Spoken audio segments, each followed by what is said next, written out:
Hi, welcome to the Macabre Emporium. Let me get my emotional support cat. Okay.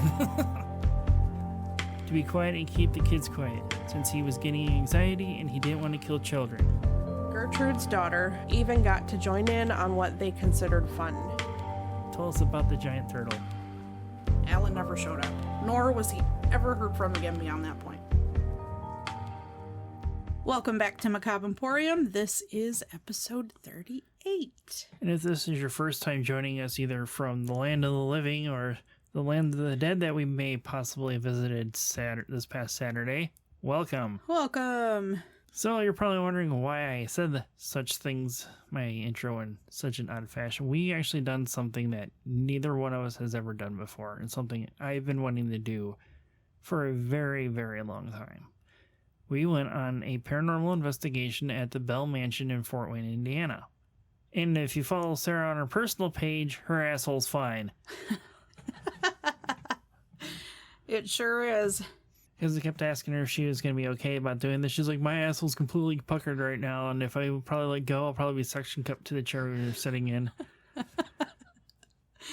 Not only did we have a paranormal investigation that we attended when we went there, we also went and saw 2 podcasts live. So that was also a new experience for us. Yeah, that was cool, though. I liked that part. Some of you may or may not have heard these names. We went and saw Hillbilly Horror Stories, and we also saw Mysterious Circumstances with Justin Rimmel. Yes. So it's like I told Sarah, like over the last week or so, it's kind of our whole journey in our first year coming up is kind of completely come has completely come full circle now. It has. Because if you remember in episode 0 and episode 1, either one of those, I don't remember which one it is at this point now, that I had mentioned that how we started this journey together was that me explaining the John Dillinger death conspiracies that Justin had covered on his podcast. And Sarah with her quote-unquote to-go cup with a Long Island iced tea in it, 3 sheets to the wind, she was like... My water? What are you talking about? Yeah, her water, sorry, in her to-go cup. She says that I should start a podcast, and I just kind of blew it off as drunk talk, and well, here we are. So, meeting Justin in person finally was I don't know how to put it in words.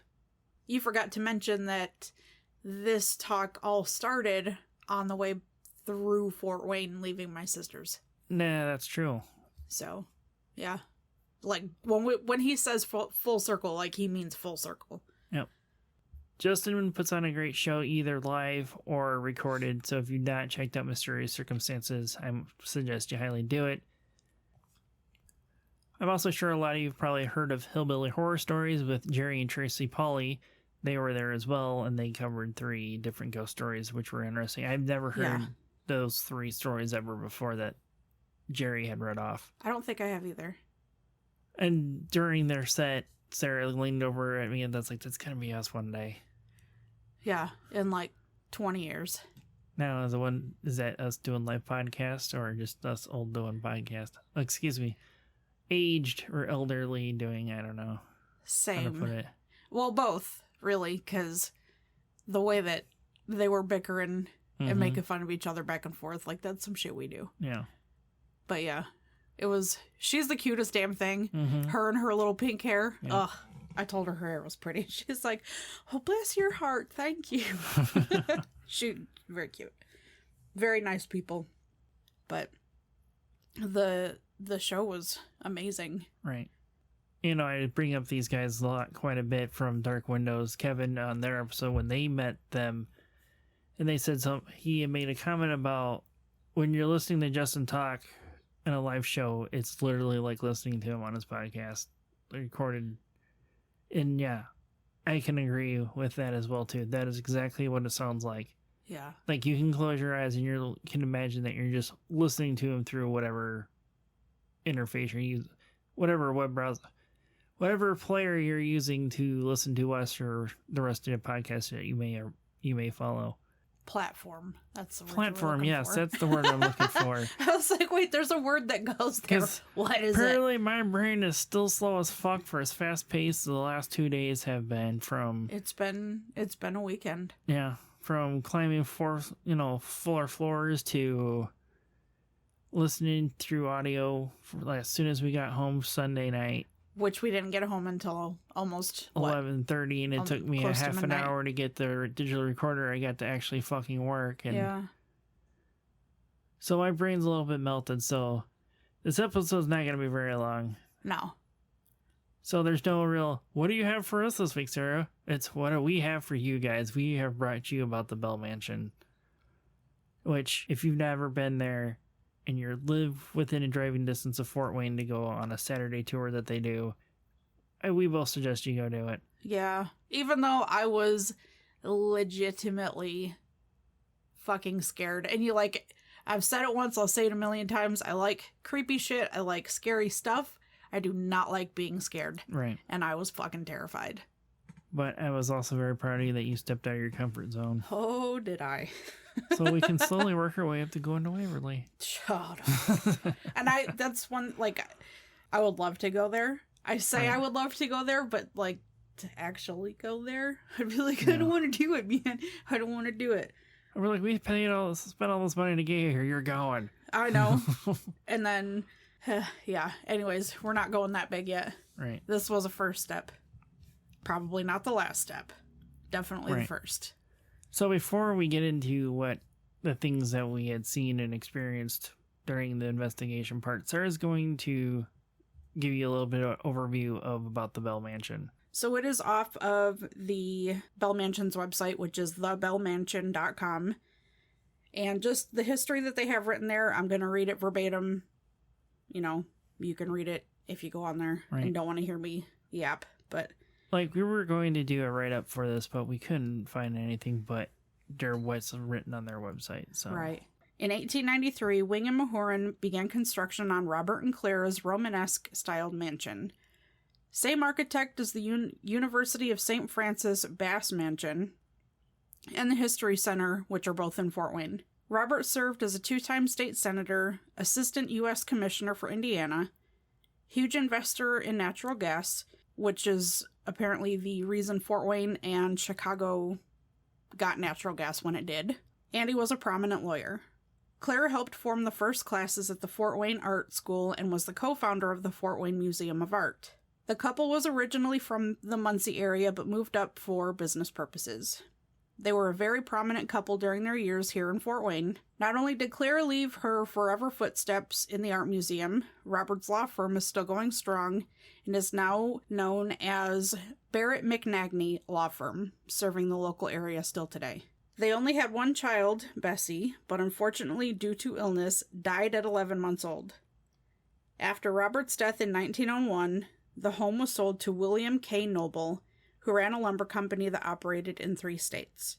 His family of 3 lived there for 22 years and sold the building for $50,000 to the Klein Funeral Home. In 1935, the West Side addition was added due to high demand. At this time, funerals were no longer held in the residents' homes as they were done in the 1800s. Today, there are over 14,000 square feet in this absolutely breathtaking mansion.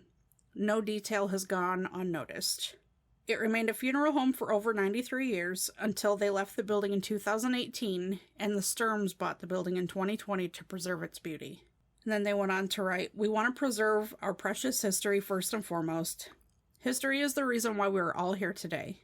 We are so passionate about preserving and sharing this place with the world. Every day we are getting creative, so we keep this mansion in one piece, not 8 different apartments or even a parking lot. We hope you love this building half as much as we do. Please don't hesitate to reach out with any questions or concerns. We are very open-minded and easygoing people looking to preserve a giant piece of Fort Wayne's history." So with that short little introduction to the mansion itself out of the way, they do offer other things.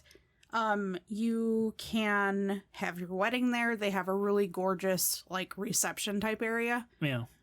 Which is where they actually did the podcast. Right. Corporate parties can be thrown there, special events, and that includes, your tables, your chairs, catering, whatever. So, They do have options for the non-spooky adventurers. The Sarah category. But probably not now after last Saturday. Yeah. But they also offer flashlight tours. So each Sunday and Wednesday through October and November, you can go in and do flashlight tours throughout the mansion, paranormal investigations. And those are terrifying. You were fine. Was I before? No. Correct. Which is why I'm saying it was terrifying. We'll talk all about that in a minute here. They do offer non-flashlight tours, the ghost tours, and those are done throughout the day. After doing a little bit of the non-flashlight type. Yeah. And then doing, we didn't even have flashlights. It was fucking dark unless we had our phones for help. Right. I would suggest the nighttime one. Yep. But they have all kinds of paranormal events that they host there. Like this coming Saturday, the 8th, they're having the Paranormal Jackass. He's doing ghost hunting and tacos. That sounds awesome. Yeah, a little bit. Yeah. And then they've got an art and music festival coming up. Small business vendors inside the mansion. In January, 2 days, they're going to have the cast of 28 Days Haunted, which is on Netflix. They'll be there. You can meet and greet the cast and crew. And they'll be doing an investigation, which I'm sure will show up on, one of the seasons next year. Maybe. I mean, if they're spending 2 days, I would hope so.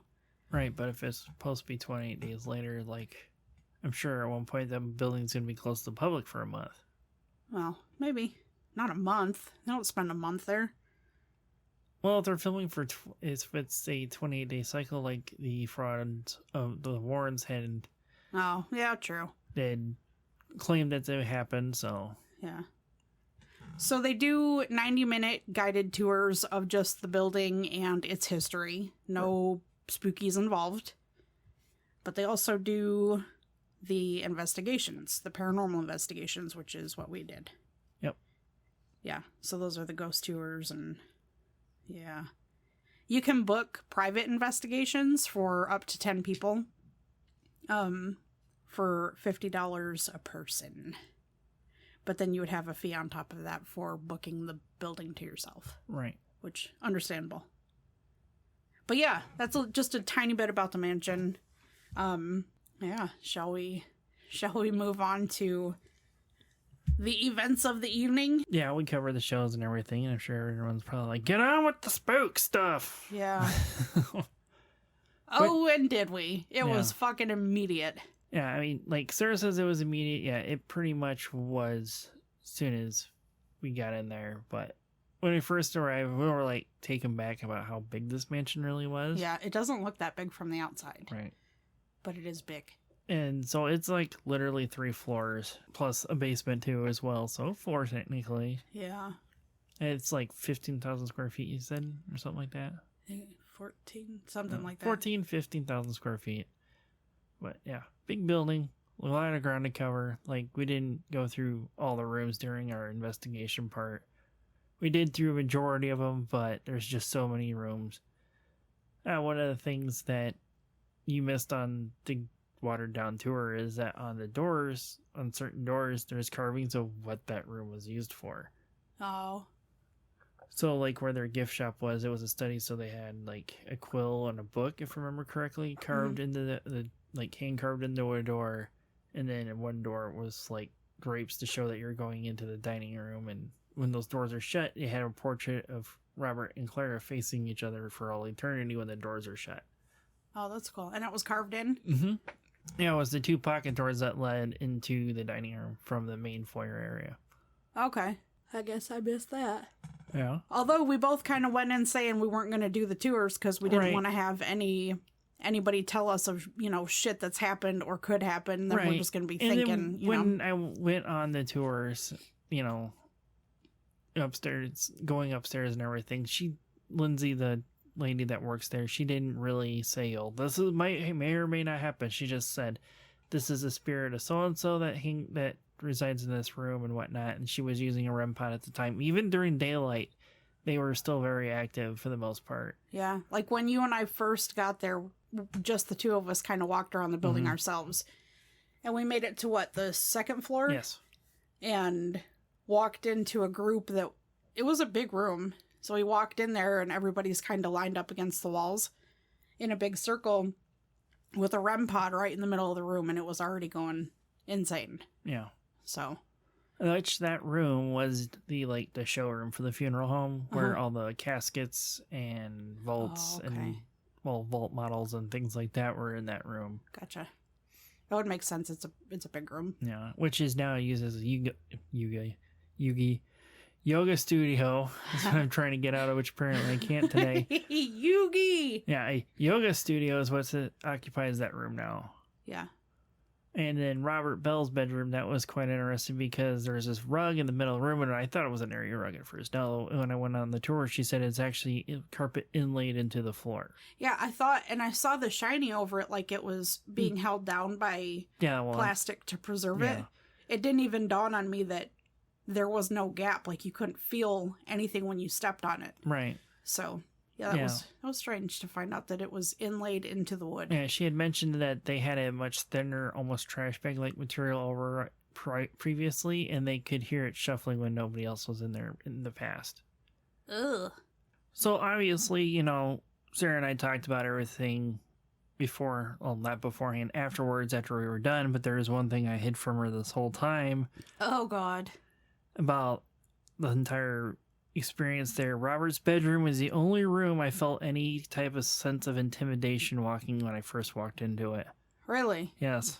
Probably when it was just you and I? Mm-hmm. Oh. It just felt like there was this, I don't want to say an immovable force, but somebody was upset that another man has entered his bedroom, basically. Oh. Not understanding what that room was. So, yeah, I had to keep something from you that, for the show. That's funny because I kept something from you too. Oh, really? Yeah, because okay, what, so... that you did a test of unpuckering your butthole and it wasn't a successful test? No, it was quite puckered for Okay. a good amount of time. Anyways, so when we were down in the basement... Okay. And we were standing by the things, because we'll get to what was down there too. Okay. So yeah, she says the things, and I'm just like, there was a lot of things in the basement where we were standing for a good long time. Okay. You remember at the end of the night when we were all standing out on the porch? Yeah. And they were talking about their arms hurting. Some of the women had their arms hurting. Yeah. My left arm was hurting too, but I thought it was because of my anxiety. Right. Until then. Until a lot of them, you heard a lot of people saying that. And it wasn't like pain, but it was like just a very uncomfortable ache that I felt like in my shoulder bone and down like right. to my elbow. Right. But I was like, that whole time I was just thinking it was because of my anxiety, Yeah. Wasn't apparently, because it happened to a lot of the other women that were downstairs too. Yeah. So I wonder what would cause that. I don't know. And Lindsay Crouch, that was one of the main guys, she was speaking to somebody about that, and I overheard her say that it was a lot of people experienced the whole pain in the left arm to somebody, I'm going to guess that either she knows very well or frequently visits the Bell Mansion during investigation periods. So I don't know if you had caught that conversation or not while we were standing outside. Yeah. It might not have been outside. There was a lot of overheard conversations of people talking about what they seen or heard. Because, the place echoes a little bit because this place was built in the 1800s, so there's, no acoustic value, so everybody's loud, basically. Right. No. The only other thing I heard about that was when we were outside, right before we left, when she was out there spraying people. Yeah. So, that's weird. I would love to know what causes that. Right. So before, the show started, Sarah wasn't feeling well enough to go up and downstairs, so she sat in the main event room while I was off on my ghost tour with the Bell Mansion staff. Yeah. And she had somewhat of an experience sitting there. Yeah. And I already told you when you came back down and the show was about to start. Mm-hmm. I told you beforehand. So, as I explained it to you, you know, like when a cat walks up to you and they'll rub across your leg and you'll feel their tail trail across the leg. And I know you know that because you fucking yell at Lugosi all the time. Yeah, all the fucking time, or it's Salem doing it. They go underneath my desk here, they chew on fucking wires for some weird reason. Only cat I've ever seen that chew wires like this, but... Yeah. So I felt that 3 times in the matter of about 2.5, maybe 3 minutes. It wasn't a long time span. And all 3 of the feelings was on my left leg. But it felt like a cat walking by and just kind of wrapping its tail around the front of my leg. Huh. Then we come to find out later, well, at least I found out later, you probably knew before me because you did the tour, that they have a dog spirit in that house. Yeah. So it might have just been the dog coming to say, "What's up, bitch?" It could have been. I don't know what it was, but I was sitting by myself. There was nothing fucking going on. No, there was hardly anybody in there. Maybe 2-3 other couples. Right. And I was like sitting by myself, Yeah, just in a metal folding chair. And I don't think Tracy had ever left that room since we had shown up in there. Nope. And Jerry, he was just kind of wandering around the whole time. Yeah. Which is very interesting that he was actually wearing a shirt with his... Oh, are we talking about another animal without you? Yeah, apparently Ginger's upset. We're talking about ghost animals. But yeah, it was an experience for sure. Never thought I'd get touched. Never thought that I would have something happen that other people wound up saying happened to them as well. Right. Again, like I said, the whole arm, pain. I'll just say pain. It wasn't pain though, just uncomfortable. Wasn't just me and my anxiety. It was literally other women that were there felt the same fucking thing I did. Yeah. It was, creepy. So that was before, the show started. We had the live podcast part that we already covered. Then we broke for dinner for about an hour and a half or so, and then it was like an hour and 5 minutes. Oh, but we were able to get to see some fireworks from whatever the sports ball team from Fort Wayne is. That's in downtown area. I think it's the Tin Cups is their baseball team. I think that's what that was down there. I'm not sure. I'm not even sure if it's Tin Cups. For some reason, that sticks out in my head. Tin Cups. Yeah, or Tin Caps. Maybe that's what I'm meaning to say. I don't remember. But hey, we got to see fireworks in September, so that was cool. Yeah. So after dinner, we're waiting, just hanging out outside, taking pictures of the building, and sent them to Lindsay. She's like, "Oh my god, that place is creepy as fuck." They don't know Lindsay. Noodle. Lindsay, We've talked about her before. Noodles, might have to. Which I swear that she was trying to pull a joke on us, saying she was, not going to be there, and she was going to be. I was hoping she would. Right. I was hoping she would show up. But alas, she has a family. Yeah. I was like, so do I. Tell her so do we, but we left them at their own houses. But yeah, it would have been cool to meet her maybe someday. Yeah. Hopefully. Meet up for some reason. Yeah. Who knows, maybe Justin might come out of retirement of live shows in Fort Wayne again, and we can do it with him. And then we'll tell her, you have to come. You don't have a choice. Well, maybe. Or just find some creepy something to go meet up halfway. Yeah, maybe. Just kind of spend a little bit together, something. Yep. But yeah, anyways. So as we stated, it was dinner break. Yeah. And you and I had run to the Arby's nearby just to grab something small. Right. We drove back and sat back in front of the Bell Mansion because that's where we parked. Yeah. And we're sitting there eating, and we see this little boy walk up beside David's truck, continue walking, walked up the front steps to the Bell Mansion. He had to be, 8? 9? 10 years old, maybe. Anyways, he walked in with a Ouija board. I was like, oh, hell no. Did you see that kid? Did he literally just walk in there with a Ouija board? Yeah. It's like, oh my gosh. So we get in there, and we were all just kind of standing around, and then they Jeff was his Yes. name? Yep. Yeah, he was another one of the people that work at the mansion and does paranormal investigation. He called us into the dining room, and he had different equipment set up on the table.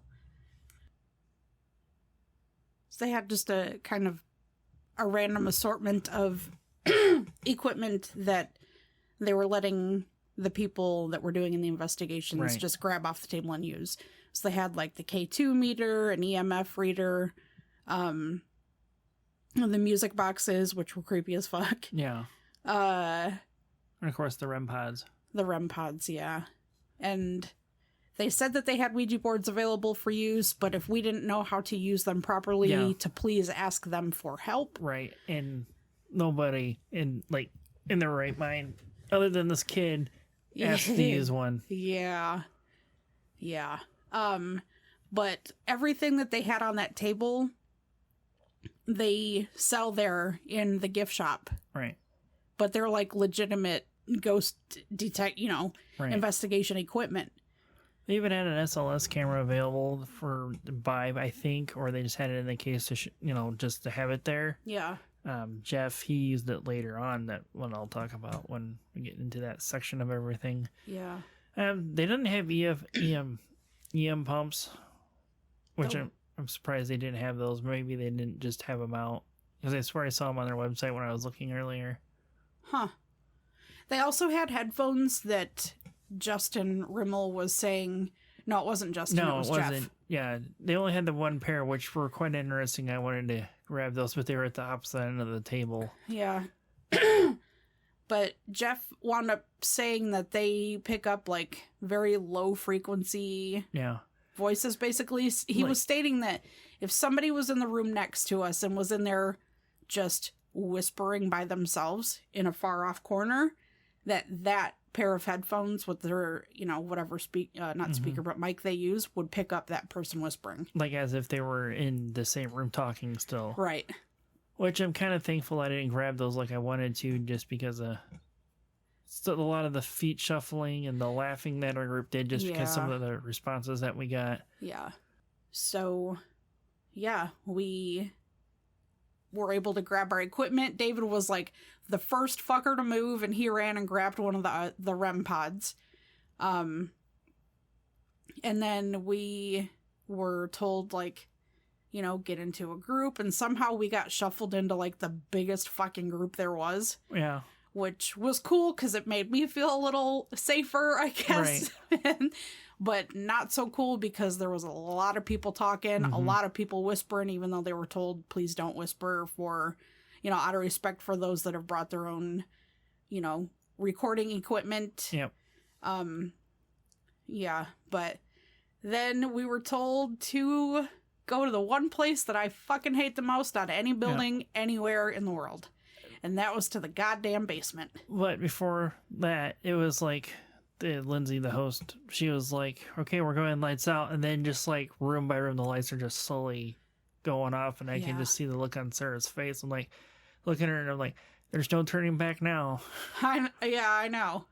And I'm pretty sure when that last light went off, which was the room we were standing in, I was like, oh shit. I'm pretty sure if you had been recording then, you would have heard me say, oh shit. Yeah. But yeah, we were shuffled down to the basement, and the first room you come to in a basement is what they call their nerve center. And it's just lined with toe tags.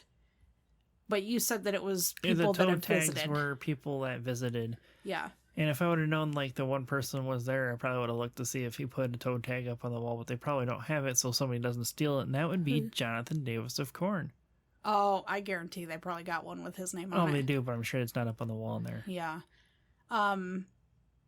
So yeah, we're in the basement. We go through the nerve center, and through the nerve center, you go through another door, and it's pitch black in there.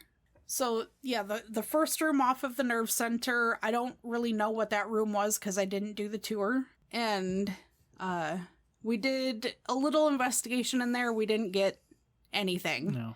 No. But David happened to be like, after the fact, told me, like, if I had told you what was down there, you wouldn't have gone in there. Yeah. And apparently, directly to my right, because I couldn't see, there was a double stacked wooden box that they would keep the corpses in to put them in the refrigerator, basically. There was a lot of things in the basement I didn't tell her about because I knew if I would have, she wouldn't. I wouldn't have gone down there. I didn't want to go down there in the first place. Because this whole trip was unintentionally trying to get her to step outside of her comfort zone. And I did. And I'm so proud that she did it. So we move away from that room. We went to the left through a little, doorway.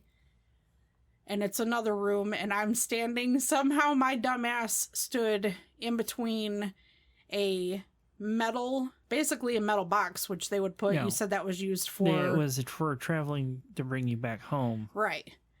So...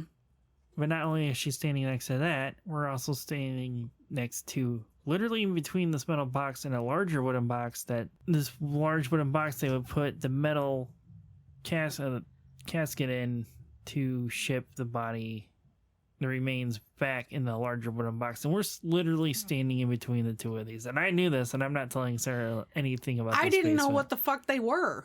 I know. Because I can barely make out the shape that's around me. And... then I turn around, you were directly behind me, and then I hear shuffle, shuffle, shuffle, and you're fucking nowhere. Did you notice me turn my phone on so I could see where you were? Yeah. It's like, where'd he go? Yeah, because I was putting another REM pod down at that point. And that one was ticking a little bit. Yeah. Meanwhile, other people in our group had apps open on their phone. If you watch ghost shows on TV, you'll see people doing investigations that have random words pop out at them through an app. I don't remember what it's called. It's not Spirit Box because Justin was using that. Ghost Talker was one of them that I remember being used. Yeah, that was a lot. That was the one that was being used a lot by most people. I was using the Ghost... It was Ghost Tube is the name of the main app, and then there's their shoot-offs like SLS, which I couldn't get to work, which I probably realized I probably didn't have my camera facing the right way and probably had to sit there with it for a long time. Oh, yeah, probably. Because there was a video that I took real quick to send to my sister and Noodle just so they can see how things were going. It was dark, and I was like, maybe I've had it flipped the wrong way this whole fucking time. And then I hit the flip thing, and then, then I can see the lights. I'm like, damn. Oh, jeez. But yeah, so there were a lot of voices coming through the Ghost Talker one. Yep. Then we're standing there, and we didn't really get much there. The REM pod that you sat down was getting a few little little blips, very low interactions with little ticks. I would call it more of a tick than anything else. And then they're like, "Let's move on. Let's go over there by the caskets." And I was like I literally said out loud, "Oh shit." So we're shuffling, we're moving to the next spot, and then we're standing there in a circle, and light enough from somebody's phone came on, and I saw directly to my left, not 1, 5 baby coffins that had little dolls in them. It's like there was one that had a stuffed bunny. And there was some candy left as offerings, basically. Yeah. So we're standing there, and shit starts happening. Oh, yeah. The lady that was using the Ghost Talker app. Yeah. Or Spirit Talker, whatever the fuck it was. Almost immediately a voice came through. I remember you. You remember me? Disrespectful. You remember I did. who? It said it remembered me and that I was disrespectful. Roamed. Is it roaming around? No, when I bumped into the casket on the tour. Tell her you didn't I'm really sorry. I didn't mean That to said do disrespectful. Well, come to find out, when she went through... It said, I remember you. Disrespectful. Mm-hmm. Yeah. So we had come to find out that when she was going on her tour with the lights on, she accidentally kicked the coffin that was on the floor. So, yeah, she got called disrespectful numerous times throughout the night. Yeah, mostly in the basement. And And we're standing there. I hadn't really realized it, but I was at the back of the group with my back to a pitch black fucking room behind me, and David standing to my left, and there was just a whole bunch of things being said through the app, and we had, one of the people in the group had asked, like, you know, how old are you? What's your name? That kind of thing. Yeah. And they said 9. So it was a 9-year-old. And we set a REM pod up on the floor directly next to the little casket that was there. Yep. And wound up setting the music box up on the table that was to our right. And whatever was down there, whatever 9-year-old, whoever, really liked that music box. Yeah. And it kind of seemed that they were ping-ponging between the REM pod and the music box, making them go off very shortly each time. Like enough time to get close enough, have it go off, walk to the other thing, have it go off, walk back.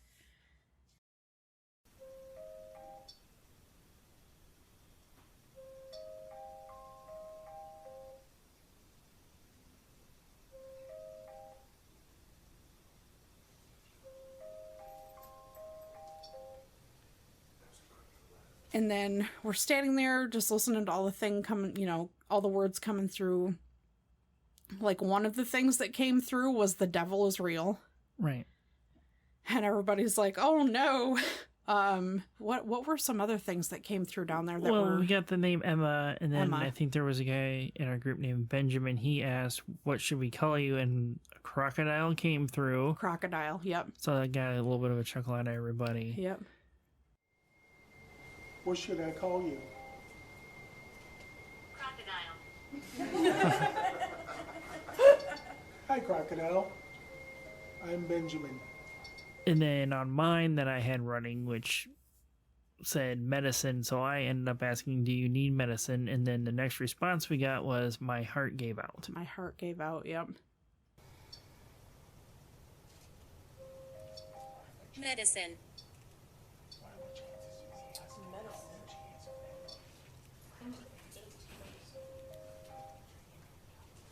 Do you need medicine?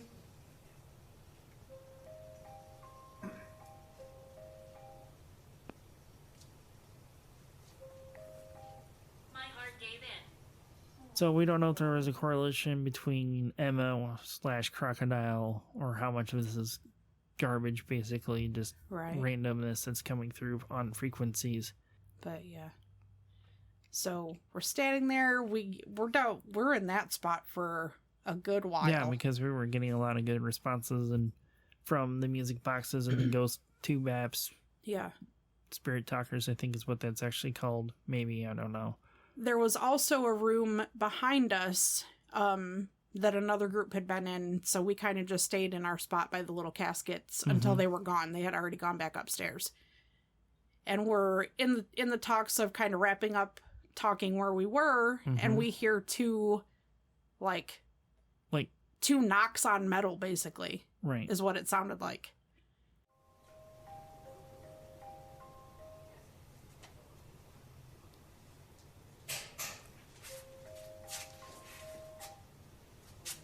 And everybody's heads in that room fucking whipped to behind Right. us.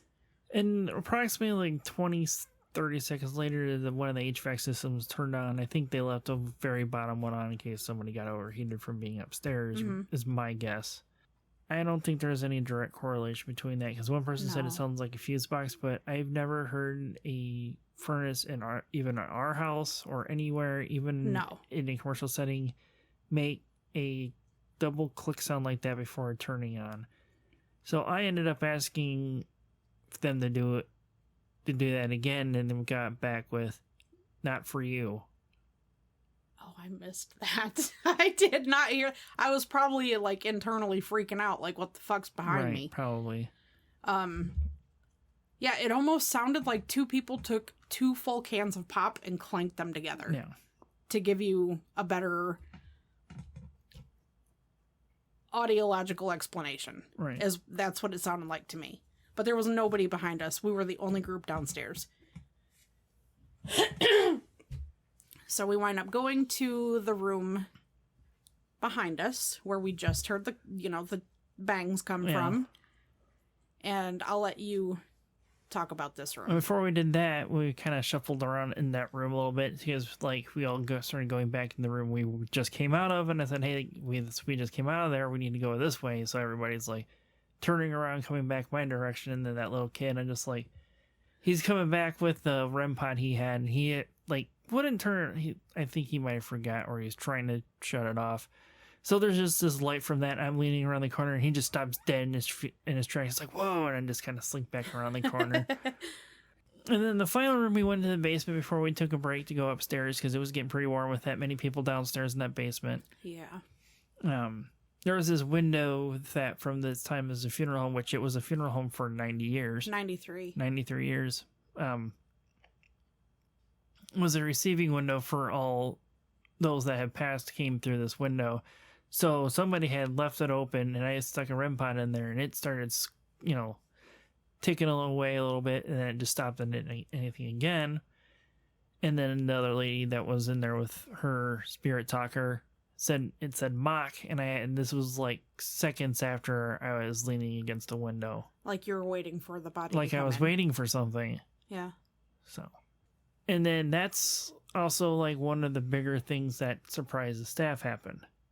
The mock? No. Oh. The other thing that happened. Yeah, okay. As those that may or may not done investigations, you're in there, you're doing questions, blah, blah, blah. I'm still standing by this window, and then I hear like almost a irritating sigh, growl, or whatever. So I ended up asking everybody, did anybody else hear that?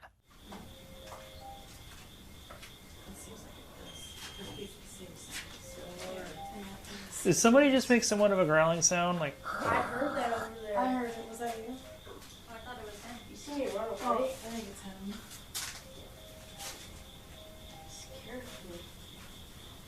me. But you have to make mention that happened when that little boy walked into that where the few steps were that we heard it from and sat the music box down. He literally backed up super quick because it happened while he was placing it down. say, I didn't catch that part. I just heard it. I didn't see him go in there at that time. He literally backed up and he was like, oh, that scared me. And then you were like, did you guys hear that? And everybody else was like, yeah.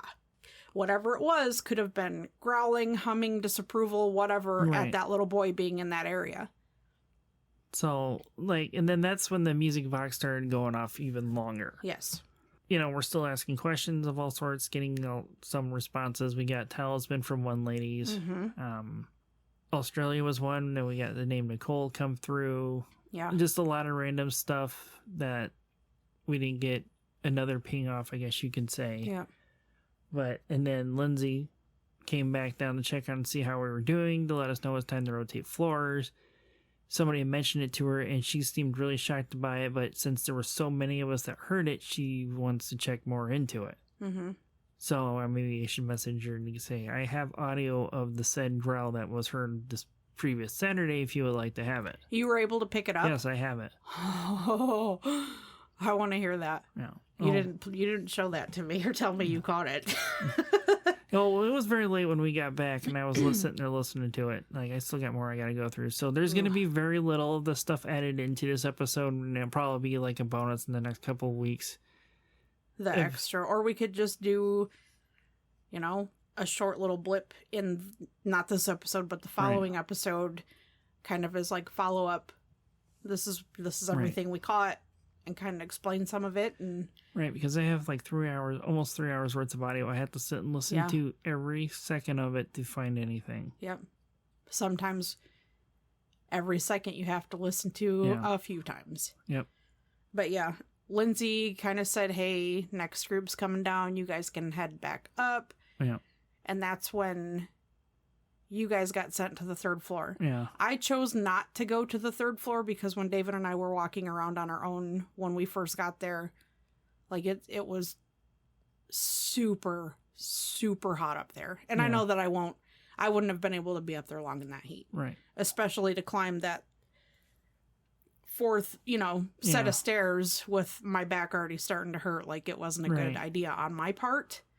So I sat down in the main room and waited for them to come back down. Absolutely nothing happened when I was in the main room. That's why we didn't even wind up investigating it. There was literally nothing. There was already a group down there investigating the main floor and nothing. So, you didn't miss anything on my end. Right. But you missed a whole lot upstairs. Yeah, you were telling me. So even though going from the basement to the 4th floor, yeah, it was a fucking workout. Because of how many stairs you had to climb. So even though, like, hey, here's this 4th floor stairs. Now here's 3 more you have to go up to be legitimately on the 3rd floor. Yeah. So then we ended up going to the service quarter, very small room. And they said that 5 people share this room, but there's one spirit by the name of Maria that hangs out in there. Mm-hmm. As soon as REM pods got turned on in there, they were just screaming away. No, it's all of us. Oh, there you go. All right, Maria, are you in here? Back away from the REM pod and turn it off, please. Thank you. All right, do you want to communicate? Thank you. Okay, I knew you guys would be a lot more active up here. Maria. Just screaming away, and then Justin Rimmel that we mentioned earlier, he was using a spirit box, but he was doing what's called the Estes method, or the Estes method, where he's basically intentionally depriving him of self of all sensories around him other than auditory to focus more on what's listening. He didn't really feel like much up in there when there was a whole bunch of people in there. Lindsay was talking to Maria. She would ask Maria to step back from the REM pod, and she would. And then there was one we had on the dresser, and it's just going off. So when in there, we got in there asking her about, so one person asked, Lindsay actually asked about, do you like the changes that have been made here? And we got the response of happy. Mm-hmm. So with being Lindsay in there, hearing these responses, she's heard it probably more than once. So she, she's going to know, like, yeah, this isn't just throwaway, just a random response. We got that, asked a couple more questions. And then when we get ready to leave, Lindsay suggested that maybe do we want to split up? Do we want to stay as one large group? And then we got stay with me. Yeah, clear as day, because you played that for me a little bit ago, so I could hear some of what happened on the third this floor. wasn't, like, these aren't EVP responses that I got. Mm-hmm. This was off the Spirit Talker apps is what we're getting these from. And there's also the spirit of a little boy by the name of Andy that resides on the 3rd floor as well, too. She might have believed that it was also Andy coming across from the room he hangs out into where we are, because Andy has an attachment to Lindsay. Mm-hmm. In my audio that I have, there's a REM pod in the room that was left on that Andy resides in, and you can kind of hear it going off, but as soon as Lindsay enters this room, it just lights up. And the thing with Andy is his favorite color is yellow, because in the tour she mentions that her son Eli's favorite color is yellow. So when she's sitting on the floor talking to Andy and whatnot, and the first time she mentioned the color yellow to Andy, REM pod starts blinking yellow. Yep. So they have this connection to responding through the color yellow on the REM pods.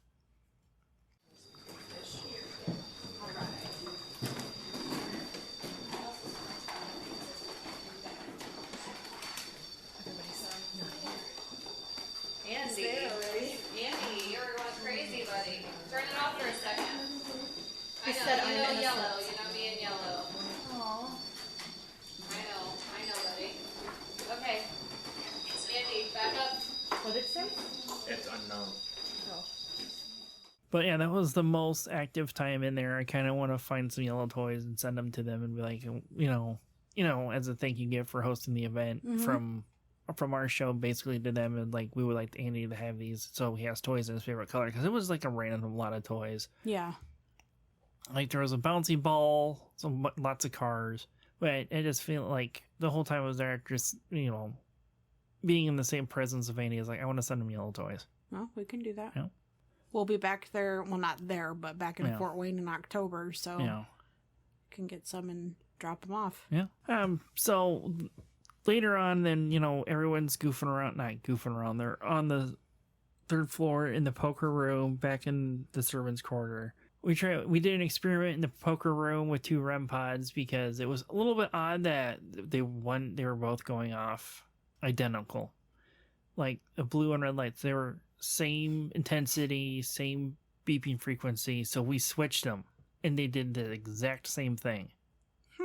So we even make sure that they weren't malfunctioning. We came up and we touched the antenna so it goes like full maximum strength and move hand and back, and they just went right back to where they were. Huh. Because since it was a men's only room, one of the other women that was in there, she said it felt like her legs were tight, and then they got green hair. So when she heard that, she was like, "Nope, I'm done. I'm out." And then one of the guys in our group, he was like, "Let's see what happens when we only put 4 men in the room." So I sat down on the table, and then the other 3 did, and we're not really much happened other than the identical REM pod stuff. Which we kind of came to this conclusion that possibly that one of us was sitting on someone's lap, basically. Oh. Because of how they were both identical. Yeah. But we never figured out who really it was because we all kind of got up and they never changed. Huh. That's weird. But Justin is also in the servants' quarters doing Estes Method spirit sweep box with doing the spirit box that sweeps through radio frequencies. And he keeps saying 5, 5, 6, 7. So I volunteered to go look in the poker room to go see, and there's a 5 of hearts on the table. Huh. And then, so they was like, "Is there any other cards?" And like, yeah, there's like a pair of aces, a pair of jacks, and a pair of 9s on the table. That's all the thing that's on there. So I asked, like, can you tell me what color is on the card? And we never got a response for that. But we thought there was some significance with the numbers from the cards, but it was actually every time he would say 5, 6, 7, it kept sweeping through on a frequency that was 5, 6, 7. 5, 6, 7. I don't remember if there was a 6 or 7. But they do the count. 5, 6, 7. The meter just went 5, 6, 7. I'm eternal. Are you reading the meter? 6. It said it's eternal. 5. Are you a human? 6. Is there any 7. 6s on the table? Good job, man. Did I just figure it out? No shit. Yeah. That's So they were reading the screen off of his radio, the spirit box that he was using. And when Justin's like doing this, he's got headphones on. He can't hear shit. I even tried it for a little bit in a different room. I'm sure Sarah was probably like, "What the fuck are you doing?" Yeah, as soon as you stepped away from me and I'm standing in a corner by myself, I'm like, God damn, he would. But no, it was... And it's so loud, like you guys had it pressed to your ears. You were holding it down onto your ears. And even with that, it was still loud. Like I could hear the channels changing. Like in that room that you guys were doing it in, like I was doing it in, I don't even know what you guys asked. Like I haven't even got that part of my recording yet to see what you guys asked, but... Oh, you left it on during then? Yeah, I had it on the whole time we were doing investigation parts. I don't remember, because it was so dark in there. Like, they closed the doors. Yeah, this was like a completely interior room, so we're not seeing shit You can't see anything. You can't even see the other walls. Like, I was freaking out a little bit in there. My anxiety was rising. Yeah. So I couldn't tell you what was asked. Yeah.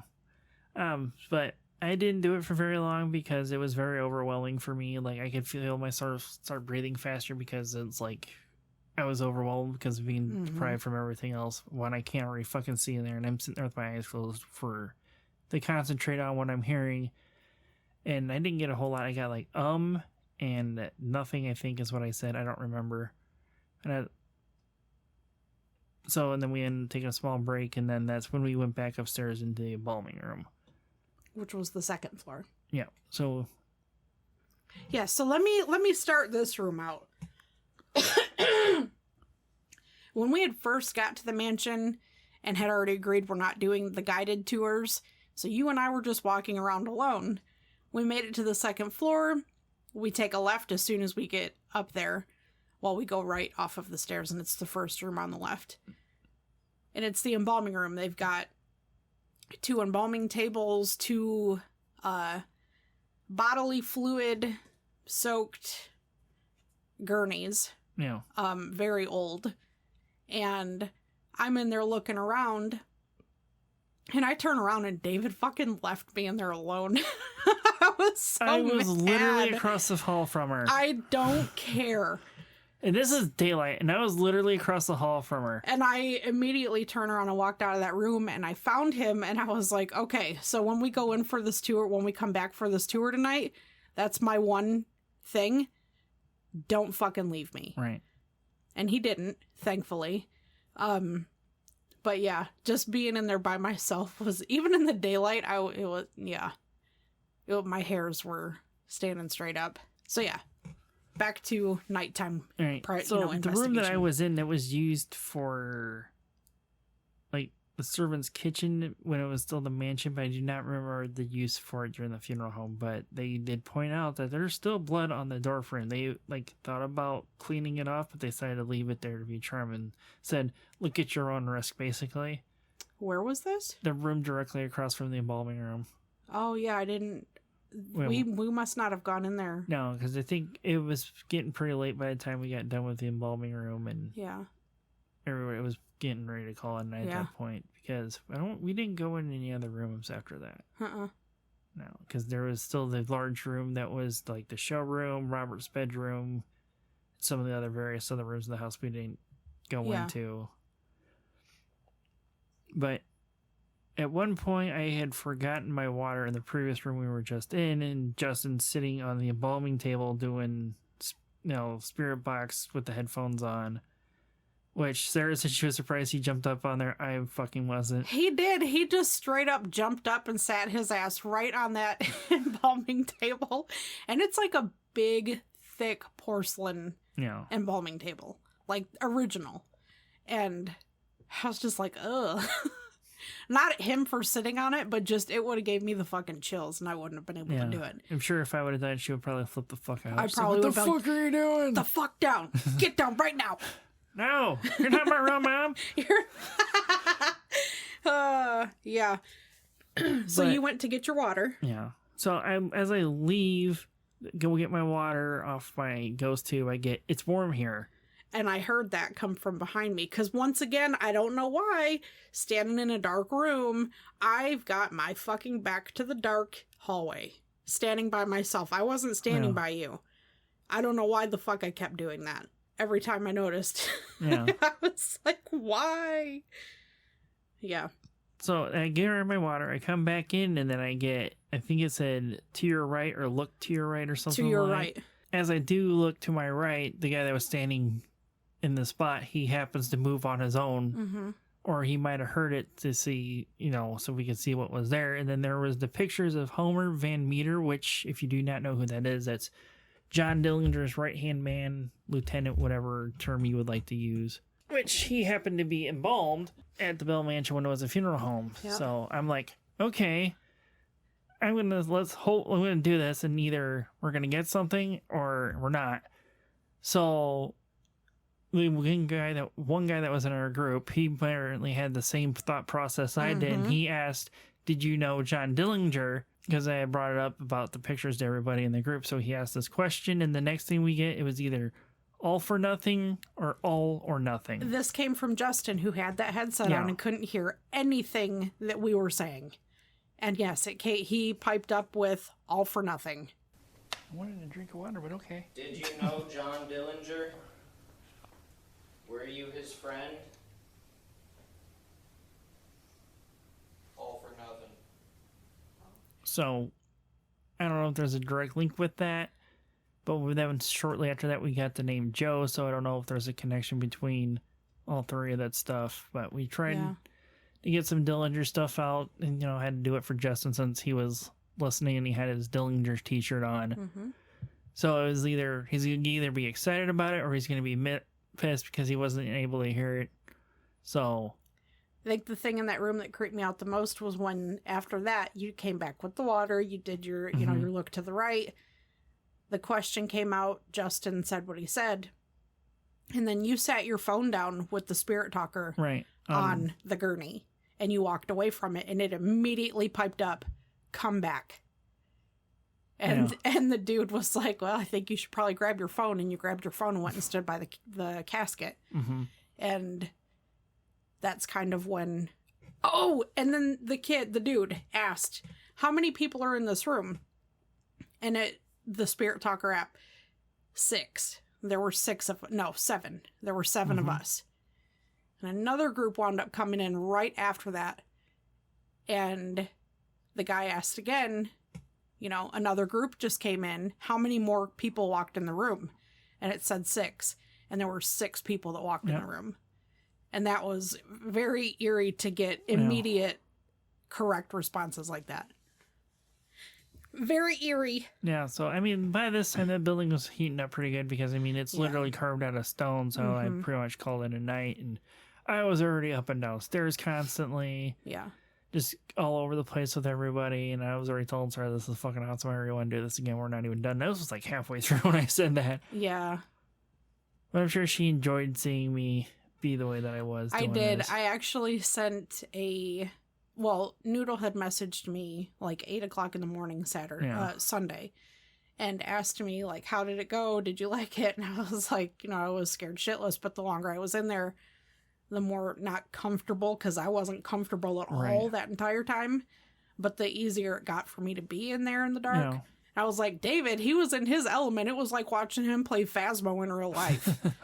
She was like, oh man, I wish I could have seen that. And I was like, well, he would have if you were here. Yeah. But yeah. Only downside is I didn't have a thermometer with me. I know, and they didn't have any EMF. Yep. What is it? EMF detector? No, it's infrared thermometers, what they are. Whatever. So yeah, that was all that you needed to be able to, because you even made mention if they have a thermometer there. Yeah, then I'm going to grab it and get a picture with it. Because it's my go-to on Phasmo since everybody grabs everything else. Yeah. So. But it was a good time. Definitely not something, I mean, I'll be honest, I did that for you. Because I know how bad you wanted to go. No. So I really didn't want, like, the podcast part, cool, let's do that. Right. But then it's like paranormal investigation for 4 hours in the dark afterwards. I didn't want to do it, but I did it, and I'm glad I did it, because it definitely pushed me out of that fucking comfort zone real quick. Yeah. But yeah, I mean, I'd do it again. It's not straight to Waverly. Right, or Randolph. Or Ohio State Reformatory. Yeah, not one of the big ones. No, but something small like that again, I would do it again. Yeah. I would like to go back there and do it again in maybe a colder month where it's not so fucking hot upstairs. Yeah. But it was interesting. Yeah. So if you had ended up buying tickets for doing the live show plus investigation, you were entered in a raffle. We didn't buy our tickets in time for it. But the one ladies that did win, they got so scared that they decided they weren't staying the night. And I'm looking at Sarah, and she's like, no. No. With Justin standing right there looking at you for an answer, and you're like, looking at me, and I didn't even look at you. I'm just like, no, that's not happening. But I did say, if you want to stay, I will gladly go to Amy's house, and you can stay here by yourself. I ain't doing it. But yeah, the ladies that won, like, they wound up getting sprayed down twice with... Which we forgot to ask her what that was. I heard her saying it had, like, cinnamon and clove and a whole bunch of other things. Essential oils. Yeah. Probably things that have been used for centuries to cleanse the body from spirits and stuff. It was a cleansing spray, yeah. But they wound up having that done twice. So something scared the fuck out of them. Right. Thankfully, that didn't happen to me, because I would have been sitting outside till you were done. Yeah. But the group that was the last remaining group that was upstairs, still talking with Andy, Jeff, he had took an SLS camera upstairs, and SLS camera is the one that shows the little stick figures. Yeah. So he's up there the whole time. Nothing's going on with it. And then we're about getting ready to done, and then 2 figures pop up, and like they look like they were wrestling. They weren't wrestling. Now, you didn't see the screen. That's what it actually looked like. No, I just say that because Lindsay, the lady, was downstairs talking outside while you were upstairs. And at that time you were upstairs, she was downstairs saying that they had caught something on the not the REM pod, the ghost talker thing. Yes. And it was saying, she's like, I couldn't figure out if they were saying like 6 over and over, or if they were saying sex over and over. She's like, but I'm pretty sure it was sex. And that was while Well, You there guys were was upstairs. a legend, an affair between Robert and Maria too, but they can't really confirm that. And they said that the kid in the Hawaiian shirt from our town, Mm-hmm. when we were downstairs, said that in the corner that we didn't go into, Yeah, that there was a lot of necrophilia that happened there. yeah. So, Which I'm curious on how he found that out, because somebody Yeah. tried to pry it out of the other staff. She's like, "We'll talk about that another time." They just kind of played it off, like didn't want to bring it up. yeah. Which I can understand. They don't want to bring that kind of negative energy into. I have a feeling he's been there a lot Right. because he was kind of acting as a tour guide. Yeah, like even upstairs, he was talking to Lindsay about their. I don't know if you've picked up on this yet, but it feels like from the servants' quarters, just by the top of the stairs, like we're being watched. It's like, yeah, I've picked up on it. And then there, at one point, she went and stood at the top of the stairs, just staring. Couldn't hear if she was saying anything. She had something in her hand. I don't know if she was doing pendulum work or what she was using in her hand. Yeah. But she just stood there for quite some time by herself. Yep. But all in all, a very interesting night. Yeah. Your like excitement to get in there probably helped ease me into going in there. But then the lights went off and I'm just like, oh no. It's actually happening. Yep. But yeah, had you told me beforehand what was in the basement, I wouldn't have gone down there. Yeah. I know. Yeah, like I said before, that was intentionally done so I can get you to go down there. Yeah. Sorry. I mean, it's okay. I survived. My butthole's Yeah, intact but now that you inside know my that's all body. down there, then you shouldn't have a problem going down there again. No. You're familiar with this place now, Yeah. and if we ever do go on an investigation, they may or may not remember you. Who knows? Ugh. They did keep saying nose ring, Yeah, and I was the only one there with a fucking nose ring in our group. yeah. Because I didn't think to look. I figured you might have. After we came back upstairs, Mm-hmm. I was looking at the ladies when the lights, from the phones were. Yeah. I was the only one with a nose ring. Huh. Yeah.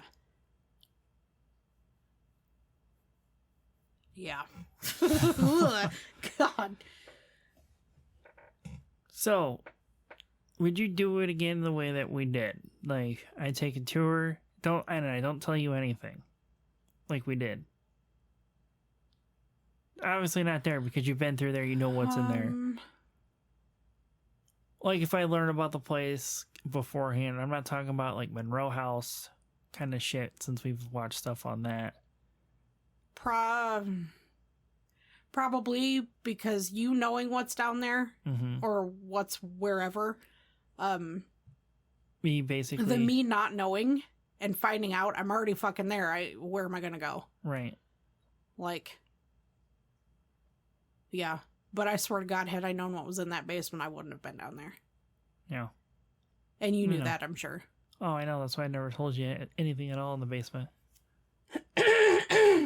Sneaky.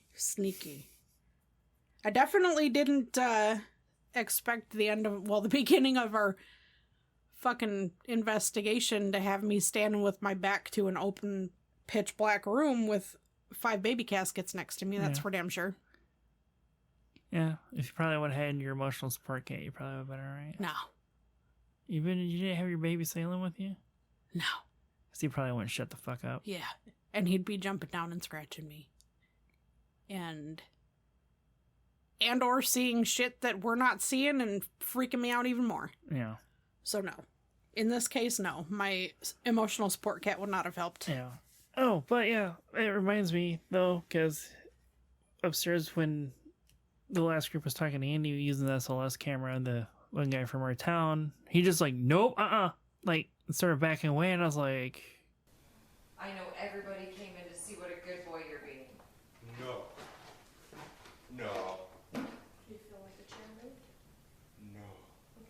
No, it just tapped my back twice, my right shoulder twice. Andy, Like, did you tapped just out. tap?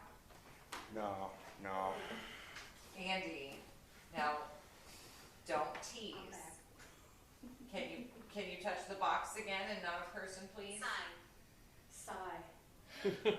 I know, you were just trying to have fun, I Thank know, you. but that Oh. scares people. Thank you, Okay? Andy. It just caught me off guard for just half a second.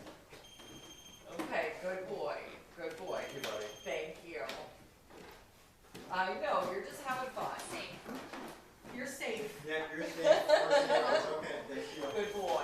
Thank you. That's a good This boy. is odd. This is like nobody's had this kind of response at all, and he's been in our group most of the fucking night. But you know how like sometimes I go to fuck with you just to make you jump, touching the back of your arm. He got that twice on his arm. No. And then on the Spirit Talker we get comedy. So those ladies like, yeah, that was pretty funny, Andy, but let's not touch people again. But he was saying when we were outside that was not Andy that touched him. Oh, I must have missed that part. Well, Lindsay did say there's something had been open there and whatnot. And it was before the kid was playing with Ouija board. Yeah. And yeah, he 100%, you were standing right there. You might have been listening to whatever Justin was talking about, but he straight up said, like, whatever touched me, that was not Andy. So maybe he's had, physical interaction with Andy before. Like Andy's touched him or Yeah, maybe. something. Can't keep going on. But yeah, this was completely off the cuff and probably going to be a lot longer than I expected it to be. Yeah. 10 out of 10. Didn't want to do it. 10 out of 10 would definitely fucking recommend it. Right. Even if you're as scared as I am, it's worth the experience. Right. Now, if you go to do this kind of thing at some places, I had asked ahead of time, and even the beginning, Justin addressed the entire group. Be considerate of those around you. If those that are recording, don't be an asshole about it. Yeah. Don't fuck with them. Because, they're here to, experience this as well just as you are. Yep. And the same for the staff had said the same thing. Only thing I would suggest is getting a audio recorder of some sort that has an external microphone, not the one that is attached with it. Yep.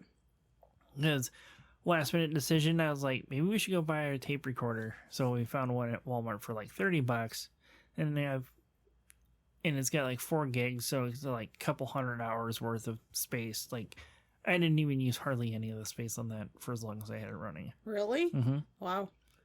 And also a flashlight, not your phone, but an actual flashlight. Yeah, we didn't have that. I didn't think about grabbing one of ours before we left. Yeah, because okay. Just incitement. But also probably, if you can get it, maybe one with a red light filter on it, so you don't destroy your night vision turning it on and off. That's the only thing different I would have done with having a flashlight, unlike most of them had. Yeah. And if you're nervous like me, Xanax. And also one of the biggest things is that you have to remember in these locations, like the Bell Mansion, that there's nothing there that can hurt you. I know. It's just the unknown, Right, I know it's the unknown, but even though in the introduction, Lindsay talked about how she was humbled by her experience at Randolph with negative energy, and she went outside to be cleansed by the 2 witches that were there, and they were like, "Oh, honey, you got some stuff on you. Come over here." Yeah. So, I mean, if you're gonna have a location with that, make sure they have those kind of people on site. And I'm sure they probably, if there's a well-known site like Randolph Insane Asylum or Sanatorium, I don't remember the correct name of this place. They're very aware of that, so they probably have those people on hand whenever they have investigations going on, because liability issues, I would recommend doing it. Take a tape recorder with you, flashlight with a red filter on it so you don't destroy your night vision, are like my 2 biggest things. So if we go again, we're going to have to look at getting one. Yeah. They're not that expensive. I'm sure we'll go again. I'm sure we will. At some point. Either there or somewhere else. Yeah. Yep. Even though you were scared, I know you had a lot of fun doing it. I did. Once the nerves kind of went away, honestly, I think going to the basement first was probably the best thing that could have happened for me. Rip the Band-Aid off and get it over with. Yeah, pretty much. Because it's all downhill from You there. put me in, like I said earlier, I hate basements. I don't care what house, what building. I don't do basements. Don't like them. Never have. And everything that was down there, I don't think you could have ripped the Band-Aid off any harder than you did. That's all I can say. Yep. But I think it might be time we close the Emporium up for today, or we're going to keep going on about this. I agree. So until next time. Remember to creep it real. Okay, bye. Bye. Please check out our website at macabreemporiumpodcast.com. Join our Facebook group by searching Macabre Emporium. Like and subscribe on YouTube at Macabre Emporium Podcast. Follow us on Twitter at Macabre Emporium. And if you have any stories of the paranormal, your local true crime, or weird history that you would want us to look into and possibly do an episode on, email us at macabreemporiumpod@gmail.com. Remember to follow, rate, like, review, and share whenever and wherever you can and help us grow our little baby podcast.